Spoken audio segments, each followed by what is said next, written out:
The way that Bo proposed to Chelsea was fraught with snafus. Multiple. Just know all ended well. That my story of proposing to Karen had only one gigantic nuclear mushroom cloud snafu. And it was totally based on the fact that I was scared to death of Karen's father. All right. So I was a comedian. I was an improviser. I was a writer in Chicago. So you were just swimming in bags of cash. Oh, yeah, absolutely. You know how they had 10% of your salary should go to the ring? So I took my $100 down to Jewelers Row. And I bought Karen an engagement ring that, quite frankly, I think my dad still owns technically. And will probably still turn her finger green. Oh, my God. So we were flying to her parents in Atlanta.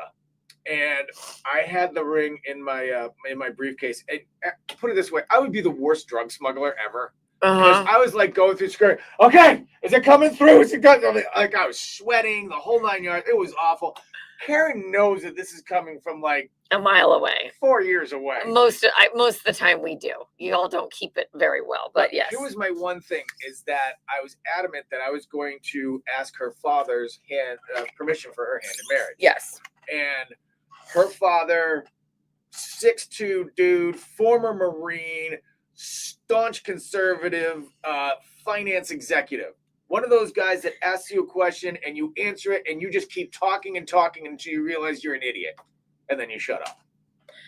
So Karen really didn't marry her dad, huh? No. Because I'm going to fly to Atlanta and tell this man that I'm going to support his daughter's dreams by making people laugh for the rest of my life. Rock solid plan. What could possibly go wrong with that one? So Karen's parents had everybody fly in. Her brother flew in.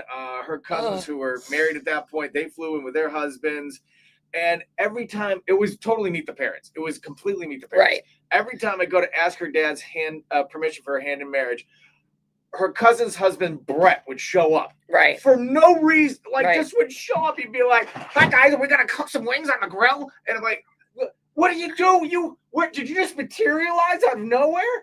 So finally, it was Easter morning. And her mom is getting all the breakfast ready for the 12 people that were in the house.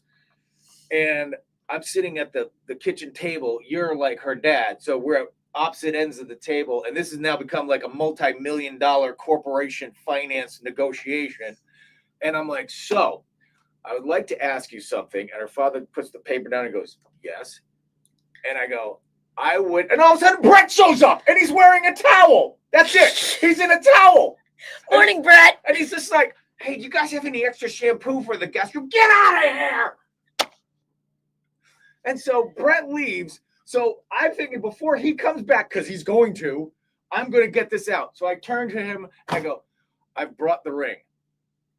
And her mother just, oh my God, this is so amazing. And her mother just starts kind of weeping up a little bit. This is fantastic. And I'm like, okay, all right, I got you. I got her. Fine, that's cool. What's going on down there? And he goes, fine. What are we doing about the religion? Because I was a Catholic at that point, and they're Missouri Synod Lutheran. I said, we've already discussed it. I'm going to start coming to church with Karen. I'm going to become a Lutheran, blah, blah, blah, blah. Okay. I'm dying. I hate this conversation. He literally just goes, what are we going to do about the religion? That was the second question? Oh, yeah. Actually, I think that was the first question.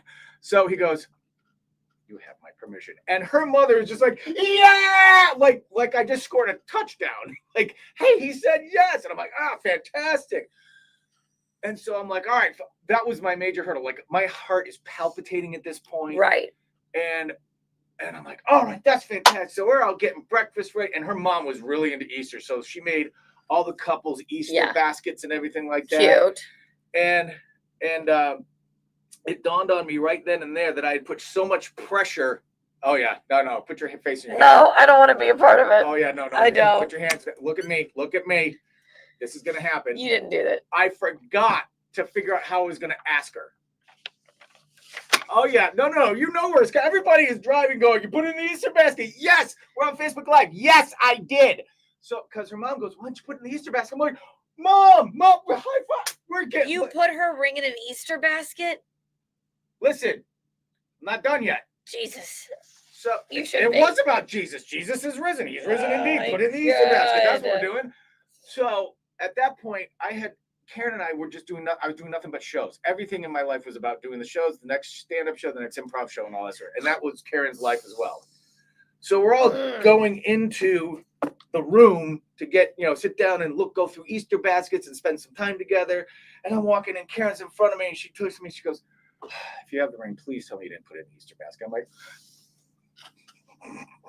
"No." Oh God. It's in the golden egg. Oh God. So we all sat down. You couldn't have seen a bigger elephant in the room. I mean, it was right on top of the East, and everybody. Oh my God, the nervous energy! You could have cut it with a knife. And so everybody spent a truncated time in the living room. And I think Brett was like, "I think I'm going to go take a nap." Everybody just, boom, it was like cockroaches just scattering. And there I was. The girls went upstairs. The guys went downstairs. It was 10 o'clock in the morning. We started drinking. And I'm outside.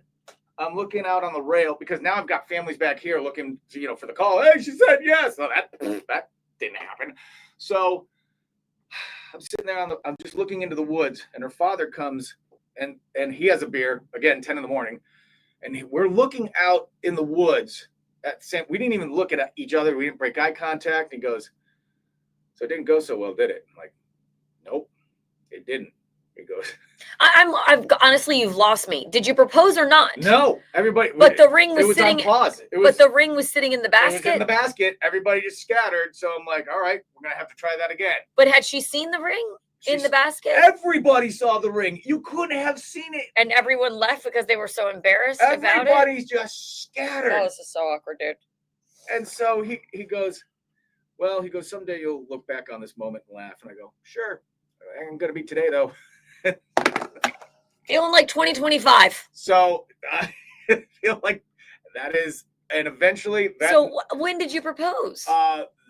Karen and I stayed up and watched movies until about 2:30 in the morning. God, I mean, I'm sorry. The romance is just seeping out of you. And it was the scene from Raiders of the Lost Ark where Harrison Ford is running away from the Rolling Stone about to seal the cave. And I said, "Do you want your ring?" And oh my God! It's so painful, dude.